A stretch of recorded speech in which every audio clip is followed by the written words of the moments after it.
list, but here we go.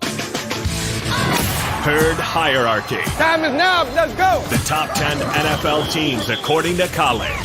Number 10. Dallas Cowboys, let's not overreact. Dak is 11-1 against the awful NFC East.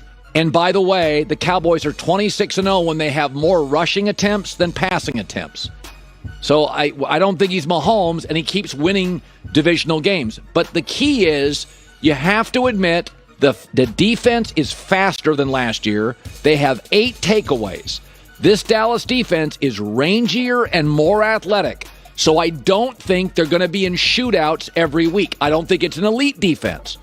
But when I watch them play, they are on the ball faster than last year and better coached. That's a top 10 team. Number 9. Raiders. Listen, here's what worries me. They've overcome 14-point deficits in 2 of their 3 wins. You can't fall behind in this league and keep winning. That worries me. And they got both the Dolphins and the Ravens at home. I want to see them now do something on the road beyond Pittsburgh and that anemic offense. 2 things. They finally have a pass rush. Finally. It's been a long time. They're generating one without blitzing. And number 2, you know how I think about Derek Carr. Only quarterback in the league right now, averaging 400-plus yards passing. And this is what veteran quarterbacks do, sprinkling it around. Sunday, 9 different targets. That's important because Green Bay feels totally dependent on Davante Adams. Derek is sprinkling it around the roster. Number 8. Arizona Cardinals. Listen, they're throwing for 300 yards and rushing for 100 yards every weekend. It's just a wildly dynamic offense coupled with a good pass rush. That's a good thing. That was the Peyton Manning formula. Peyton's going to score a lot of points. You're going to have to throw to beat Peyton, so get a pass rush. Arizona, Steve Keim, the GM. They're scoring, they're pass rushing, and, I mean, you can say what you want about Kyler Murray. He's got a rushing touchdown in all 3 games. Like, that's part of his game. Let's accept it. He's good at it. He's a nightmare to face. I would not want to be a defensive coordinator against Arizona. Number 7. Cleveland. If you control the clock, you control the outcome. Second best rushing offense in the league. I do believe you have to play a certain way with Baker, but let's be fair. He's completing 72% of his throws. When he's in situations, play action with this offense, he's a very effective thrower of the football. Odell Beckham, good to see him back. He adds an over-the-top element they don't really have with Jarvis Landry as often. It's a very good football team. Ranking them 7, I went back and forth on 7, 6, 5, but here's why I put them 7. Number 6. Because I put the Chiefs number 6, who beat them and dominated them in the second half. I could have gone either way on this. Listen, the Chiefs have held a lead in 65 consecutive games. Let's not overreact. They have led every single game they've played for 4 years. Let's not go crazy here. But their defense right now cannot make situational stops anywhere, including the red zone. So I'm going to put them 1 spot ahead of Cleveland because they dominated them in the second half when they met this year. But I'm not sure if they met again, Kansas City would win in their current state. Number 5. The Packers, very good team. My concern is their offense right now is ranked 26th in the NFL, and Aaron's averaging 215 yards passing.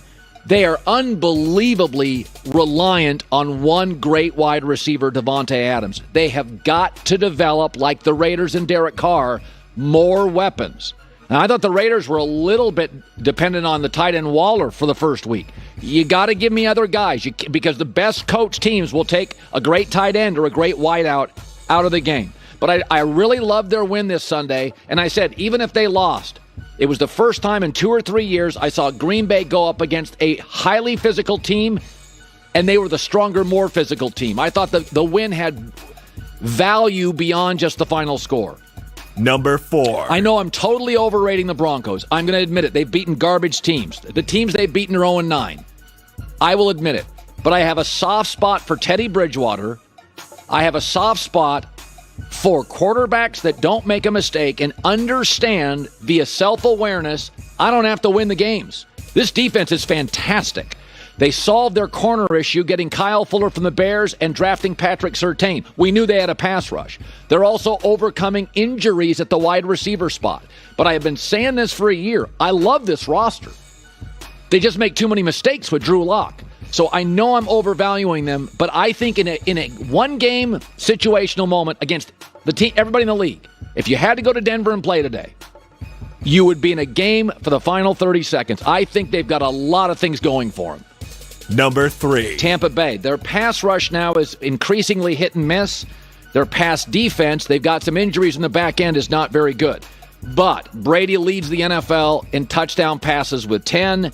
I've got a championship team. It is not a shock that one side of the ball for a championship team, when everybody got the bag, is a little soft. I trust Todd Bowles. I trust Bruce Arians. The pass rush, which may be much better this weekend, I feel the same way about Washington and Tampa. Where's the pass rush? The personnel's there. Where's the pass rush? I think they'll get there. Number 2. I love the Buffalo Bills organization top to bottom. Ownership, top to bottom. Ownership, GM, coach, quarterback. Listen, 5 of the last 6 regular season games they've played, they've scored 35-plus points. He can run it. By the way, they have solved the number one issue they had last year, and it was a real issue. They had no pass rush. They now are 7th in the NFL in sacks. They have aggressively tried to upgrade that position via the draft in the last 2 years. They have an excellent GM, and they've hit in a couple of picks. So this is a high-scoring team that has solved their issue. Number 1. I don't know what to say about the Rams. I thought Kevin Clark at the Ringer nailed it. They no longer have to throw on play action. They just drop back and throw it deep. That is the advantage of Matt Stafford. I don't see the weakness. Now, I do believe their offensive line needs healthy tackles. Halverstein and Andrew Whitworth are really good. They're the 3rd highest rated offensive line. They're not as iconic as the Cowboys' O-line.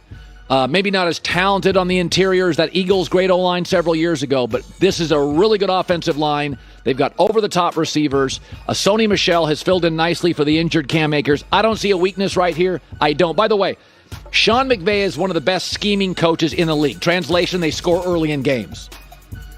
And when they lead at half, they're 40-0 under McVay. It's a great recipe. It's the Bill Walsh Niners recipe, which, by the way, Sean McVay, his family comes from Bill Walsh. They scheme the first 12 plays. They take a lead. If they can hold the lead to half, they never lose under McVay. 40-0 when leading at half. It's a good recipe for success. And with that, the brother of Derek Carr, David Carr, is now joining us live from the NFL Network.